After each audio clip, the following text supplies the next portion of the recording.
Merci pour vous.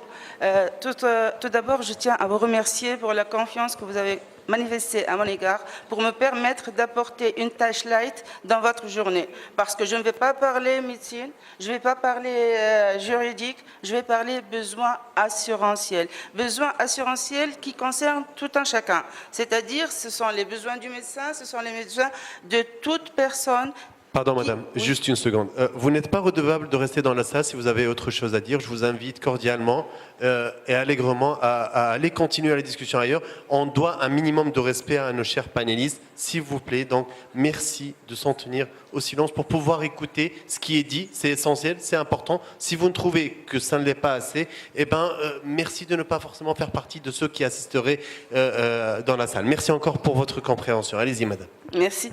Donc, je redis ce que j'ai dit. Je suis là non pas pour parler médecine, non pas pour parler de la responsabilité professionnelle et du projet de loi qui n'a pas encore vu le jour, mais je suis là pour parler de ce qui existe aujourd'hui et vos besoins en assurance. Vos besoins qui concernent aussi bien votre vie professionnelle que votre vie privée et voire même votre personne. Donc, je commence par la vie professionnelle. En tant que médecin, vous êtes un chef d'entreprise. Vous avez des besoins en assurance, des besoins qui partent d'une obligation.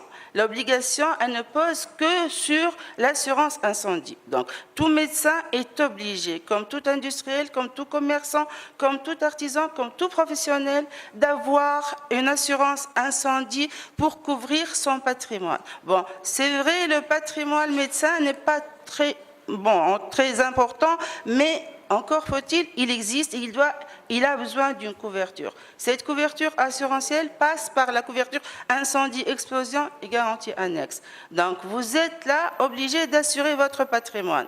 Que vous soyez propriétaire ou locataire, vous êtes obligé d'assurer le local dans lequel vous exercez. Ce local-là, avec son contenu, doit être assuré contre l'incendie, explosion et d'autres garanties qu'on peut parler, c'est-à-dire les garanties annexes, la garantie de base, à savoir l'incendie par le fait des émeutiers, à savoir les dommages matériels causés par les tempêtes, à savoir les dommages causés par les inondations et surtout ceux de la région de Nesle connaissent bien ce que c'est des inondations. Et là, on était là pour indemniser les clients qui ont déjà cette garantie dans leur contrat. C'est une garantie qui n'est pas obligatoire, mais qui se greffe à une couverture obligatoire. Donc, le contrat professionnel va couvrir en premier lieu vos besoins en assurance incendie, assurance dommages matériels aux biens. Les biens, c'est le patrimoine de tout un chacun, c'est-à-dire le bâtiment que vous occupez à titre de propriété ou de locataire. Parce qu'en tant que propriétaire, vous assurez un dommage direct à votre bien. En cas d'incendie, c'est vous qui allez être indemnisé. Parce que le contrat d'assurance, d'une manière générale, c'est un contrat à caractère indemnitaire. C'est-à-dire l'assureur, il se pose uniquement d'indemniser, de dédommager suite à un événement couvert.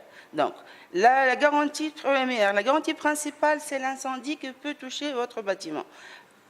En tant que propriétaire. En tant que locataire, vous avez un contrat de location qui est voulu au propriétaire. En vertu de ce contrat, vous encourez des responsabilités. Responsabilités contractuelles, puisque vous êtes tenu de conserver ce bien dans l'état et de le restituer à l'expiration du terme du contrat à son propriétaire. Et par voie de conséquence, vous répondez de tout dommage causé au bien pendant qu'il est sous votre garde, y compris le dommage d'incendie-explosion.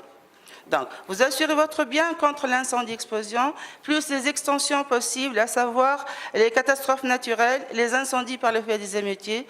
Vous assurez également le contenu contre l'incendie. Vous pouvez assurer également le contenu contre d'autres événements, tels que les dommages subis par le matériel électrique et électronique, parce que la majorité d'entre vous détiennent un matériel électrique et électronique d'une valeur assez importante. Ces matériels-là... Madame Bessouda, je me permets d'intervenir, si vous permettez. Aujourd'hui, je crois qu'il est plus important, au-delà des problèmes électriques, au-delà des problèmes inhérents aux incendies et autres, de savoir s'il y a un souci, un véritable souci par rapport aux patients, au rapport médecin-patient. C'est ça qui dépasse les besoins d'un médecin, c'est un besoin spécifique. Aujourd'hui, quelle est la portée de l'assurance? Que peut faire votre assureur pour vous en ce cas de figure?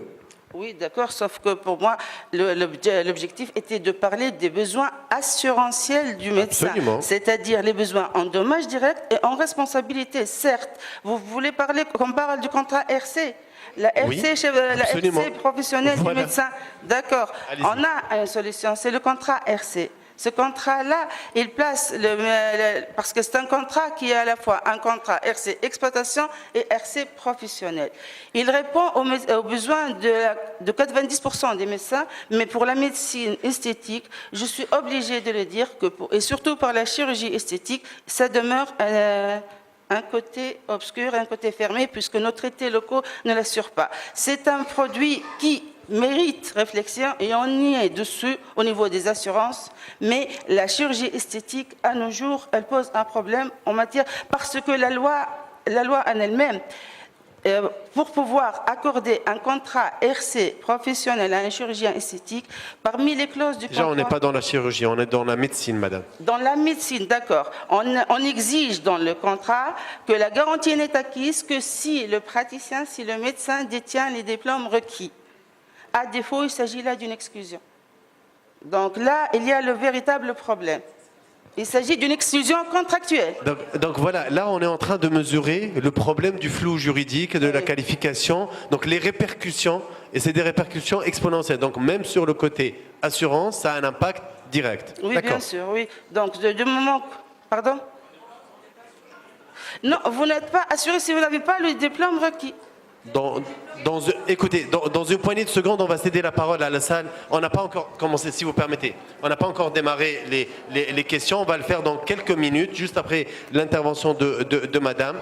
Et justement, donc aujourd'hui, c'est un flou juridique qui persiste. Juridique, oui. Et vous, en tant qu'assureur, vous ne pouvez pas prodiguer Bien sûr, on ne peut ces pas le faire en prestations. l'absence d'une loi. C'est clair. On attend la loi. C'est On clair. est tributaire de la loi. C'est clair. Merci beaucoup.